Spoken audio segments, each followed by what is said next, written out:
அன்பார்ந்த நேயர்களே, உங்கள் அனைவருக்கும் வணக்கம். KD27 சிறுநீரகத்தினுடைய 27வது புள்ளி.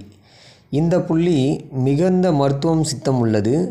இந்த புள்ளியில் சிகிச்சை செய்யும் பொழுது ஆஸ்துமா சம்பந்தமான பாதிப்புகள், அதே போல் சேட்னஸ் என்று சொல்வார்கள், அதிகமான சோகத்தால் வரக்கூடிய பாதிப்புகள், அதே போல் ஒரே இடத்தில் மனசோர்வின் காரணமாக அமர்ந்திருத்தல், இதுபோல் பாதிப்புகளை சீராக்குவதிலே இந்த அக்குப்ரெஷர் புள்ளி பார்த்திங்கன்னா மிகுந்த அற்புதம் உள்ள ஒரு சிறந்த புள்ளி.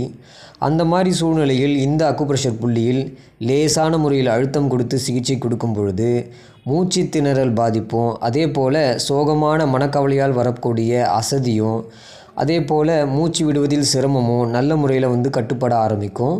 அதே போல் ஆஸ்துமா நோய் உள்ளவர்கள் இந்த அக்குப்ரெஷர் புள்ளியில் சிகிச்சை செய்யும் பொழுது பக்க விளைவில்லாத நல்ல மூச்சு விடுதல் இருக்கக்கூடிய சிரமம் படிப்படியாக